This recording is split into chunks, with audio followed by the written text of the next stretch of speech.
Jésus, rempli de l'Esprit Saint, quitta les bords du Jourdain. Il fut conduit par l'Esprit à travers le désert, où pendant 40 jours, il fut mis à l'épreuve par le démon. Il ne mangea rien durant ces jours-là, et quand ce temps fut écoulé, il eut faim. Le démon lui dit alors, « Si tu es le Fils de Dieu, ordonne à cette pierre de devenir du pain. » Jésus répondit, « Il est écrit, ce n'est pas seulement de pain que l'homme doit vivre. » Le démon l'emmena alors plus haut et lui fit voir d'un seul regard tous les royaumes de la terre. Il lui dit, « Je te donnerai tout ce pouvoir et la gloire de ces royaumes, car cela m'appartient et je le donne à qui je veux. Toi donc, si tu te prosternes devant moi, tu auras tout cela. » Jésus lui répondit, « Il est écrit, tu te prosterneras devant le Seigneur ton Dieu, et c'est lui seul que tu adoreras. » Puis le démon le conduisit à Jérusalem. Il le plaça au sommet du temple et lui dit, « Si tu es le Fils de Dieu, jette-toi en bas, car il est écrit, « Il donnera pour toi à ses anges l'ordre de te garder, et encore, ils te porteront sur leurs mains de peur que ton pied ne heurte une pierre. » Jésus répondit, « Il est dit, tu ne mettras pas à l'épreuve le Seigneur ton Dieu. » Ayant ainsi épuisé toutes les formes de tentation, le démon s'éloigna de Jésus jusqu'au moment fixé.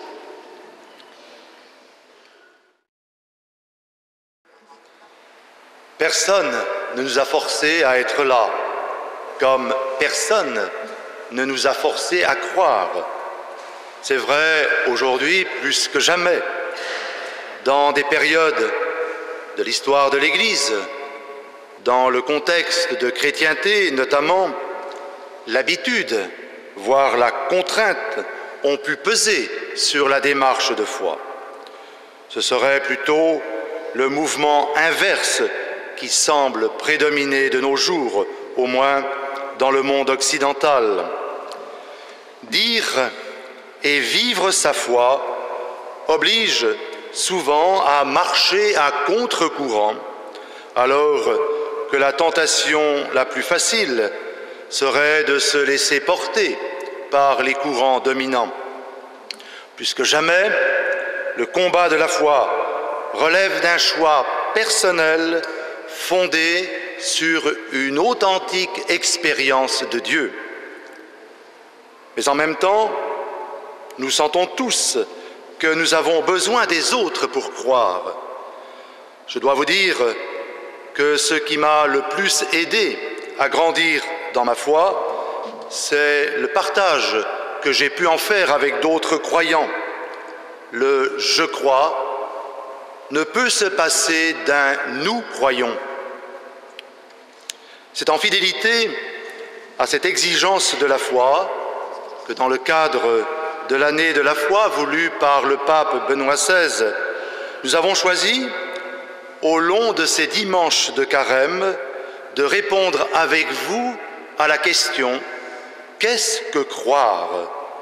La foi a-t-elle encore un sens dans un monde où science et technique ont ouvert des horizons impensables il y a peu? Que signifie croire aujourd'hui? Plus que jamais, une éducation renouvelée à la foi est nécessaire. Une éducation qui, certes, comprenne une connaissance des vérités et des événements du salut, mais surtout qui naisse d'une véritable rencontre avec Dieu en Jésus-Christ. Une rencontre qui est amour et confiance, afin que toute notre vie s'en trouve impliquée. À cette question, qu'est-ce que croire? je vais tenter en ce premier dimanche de Carême de vous donner une première réponse, c'est se convertir. Le premier mouvement de la foi consiste à se tourner, à se retourner vers Dieu. Comment croire si je ne compte que sur moi-même pour construire ma vie? La foi, c'est toujours résolument se tourner vers Dieu. Regardons ensemble comment la parole de Dieu qui nous est proposée en ce jour peut nous éclairer en ce sens. Le passage du livre du Deutéronome se situe dans le cadre d'une célébration où le peuple d'Israël vient offrir à Dieu les premiers fruits récoltés en signe de reconnaissance pour ce qu'il a fait pour lui en le faisant sortir de la terre d'esclavage pour lui donner une terre de liberté. Tout credo consiste à se rappeler et à proclamer ce que Dieu a fait pour nous conduire à la vraie vie. Aujourd'hui, plus que jamais, n'ayons pas peur de dire et de manifester par nos choix de vie que la foi n'est nullement atteinte à notre désir de vivre. Bien au contraire, elle éclaire notre vie, lui donne un sens et nous donne une vraie joie. Dieu n'a nullement l'intention de nous empoisonner la vie, encore moins de la brimer. Il nous veut pleinement vivants, joyeusement vivants. Est-ce que vous pensez que l'éloignement de la foi chrétienne rende notre monde plus heureux? Regardons ce qui se passe pour nous convaincre que l'exigence de la foi est un vrai chemin de liberté. Saint Augustin, pour inviter les chrétiens à être des êtres réactifs, a écrit un jour ces magnifiques paroles. « À force de tout voir, l'on finit par tout supporter. À force de tout supporter, l'on finit par tout tolérer. À force de tout tolérer, l'on finit par tout accepter. À force de tout accepter, l'on finit par tout approuver. » Comme ce fut le cas pour le peuple d'Israël, le chemin de la foi est celui de la vraie liberté. C'est bien en se fondant sur cette expérience que saint Paul analyse l'acte de foi dans ce passage de la lettre aux Romains que nous venons d'entendre. Si tu affirmes de ta bouche que Jésus est Seigneur, si tu crois dans ton cœur que Dieu l'a ressuscité des morts, alors tu seras sauvé. Notez bien à chaque fois le mot « si ». La foi est une démarche de la volonté. La foi requiert une décision. Pour dire cela, le cardinal Newman avait un terme magnifique. La foi est un assentiment, c'est-à-dire un sentiment qui rejoint un autre sentiment, un acquiescement du cœur et de l'intelligence. Comme l'a dit un jour Benoît XVI dans l'une de ses catéchèses de la place Saint-Pierre, la foi, c'est un acte à travers lequel on s'en remet directement à un Dieu qui est Père et qui m'aime. C'est l'adhésion à un toit qui me donne espérance et confiance. Dieu n'est pas un Dieu lointain. Il s'est montré à nous dans le Christ. Il nous a fait voir par lui son visage et s'est fait tellement proche de chacun de nous. Saint Paul précise, après ce mot « si » tellement important, le contenu de la foi. Un contenu qui peut tenir sur le dos d'un timbre-poste. Jésus est Seigneur. Ou ce qui revient au même, Dieu a ressuscité Jésus.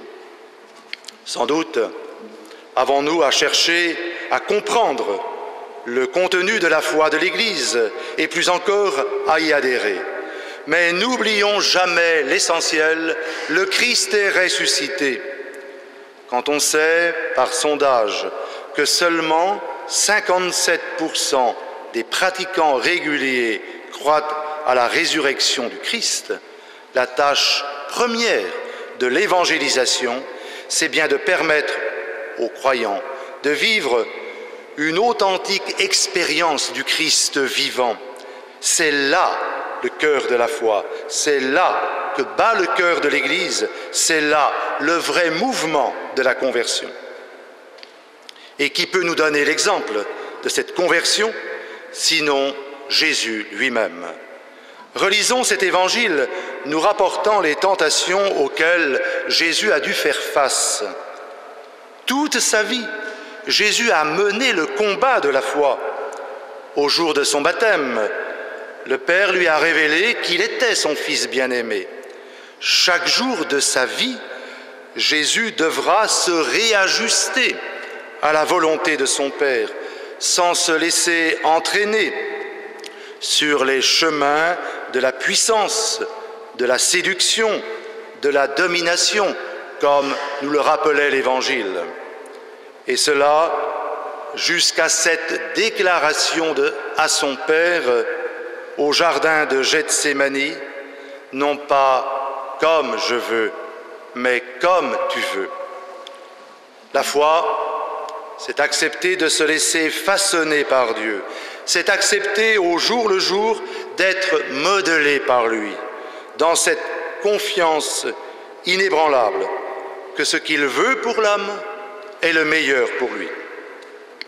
Si le chemin de notre carême va être pour nous celui de notre configuration plus grande au Christ, alors nous pourrons le célébrer à Pâques comme la vie de notre vie.